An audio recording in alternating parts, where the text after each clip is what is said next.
Well, hello again, and welcome back to the 1875 Lady in Waiting channel. It's going to be another long day of work, so let's get to it.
As we're taking this apart again, here are some of the issues that we are definitely dealing with.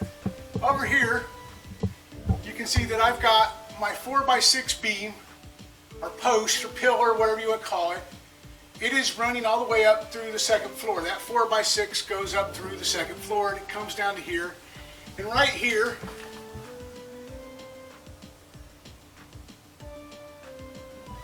right there, it creates basically that's the way you would build a barn. They've notched it in so that that header will sit on top of that, on that pillar. You've got that angle bracket. Then it comes over here and we've got these 4 2x4s. You know, sitting down here, kind of, you know, it's offset of the center of the header, but it's, you know, they've put 4 of them in there. Then you come over here and we've got 2. And again, you got like a barn bracket to kind of hold that up. But then you get to this side of the header, and it is a single 2x4 that is notched about halfway in two, with the header just barely hanging onto it. You know, yeah, you know, it's just, sometimes it is just totally baffling to me. It really is. You know, you do part of it in what would be an acceptable standard. I mean, notching a 4x6 like that, and setting a header into it. I mean, this is the way I've seen barns constructed like this, so this was not a problem. You know, if it was a barn, they probably would have mortised and tenoned it, and then put a pin through it. You know, some sort of wooden pin to hold that header in place so it wouldn't move. Of course, you know, a lot of times the barns were more important than the houses, but you know, that doesn't really say a whole lot. But you know, you just stand back and you want to scratch your head as you're looking at some of this, because you know, I can accept a 4x6 with a notch in it so that your header can sit in it, but then to do the other side with a 2x4, where you've notched the 2x4 nearly in half, and then set the header on there again. You know, it's just baffling. I mean, and this is what's holding up, you know, the second floor, the ceiling, the roof, or ceiling joist on above the second floor, and it's, you know, it helps transfer the load for the roof down to the house, and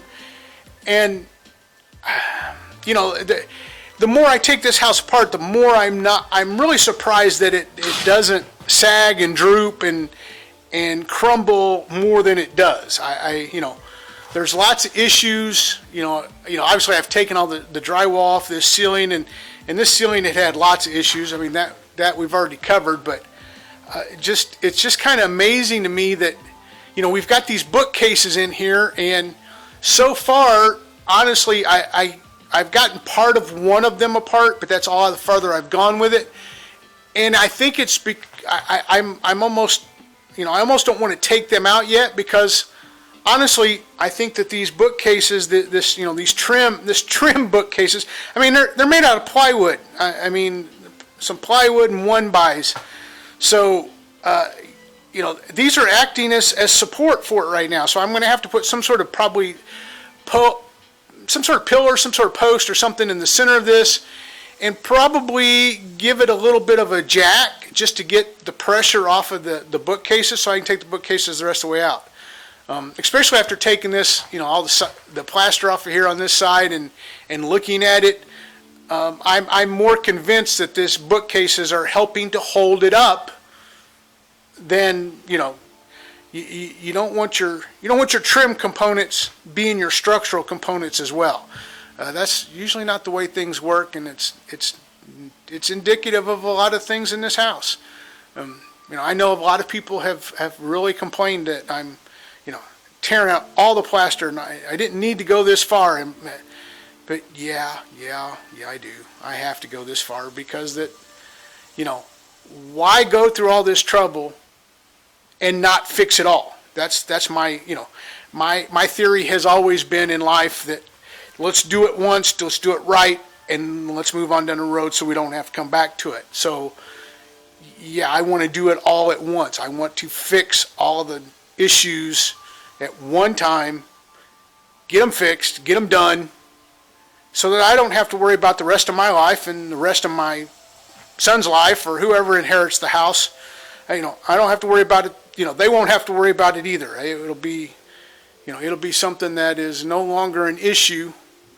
And that's just the way I feel about it. So it's what we're going to do.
Well, that's going to do it for me for today.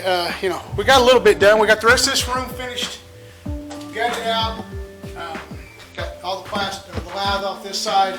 Got a few of the studs taken out of the wall here, so that we can start opening this cavity up. We got a little bit more on this side to do, but we'll get to that at a later date. Like I said, I think that at this point in time, the plan is to make this space here between here, it's going to have a certain amount of opening. I'm not sure exactly how wide it's going to be yet. We'd like to separate like the entryway from the actual living room or parlor or whatever you want to call it. So I'm going to probably have that's going to be open in some form or fashion. I don't think it's going to be fully open from one side to the other, but I think it will have an opening that's probably, 6 or 8 or 10 feet wide. I don't know. I'd love to put some fretwork and whatnot in there so that it looks more like it probably should have looked when it was first built.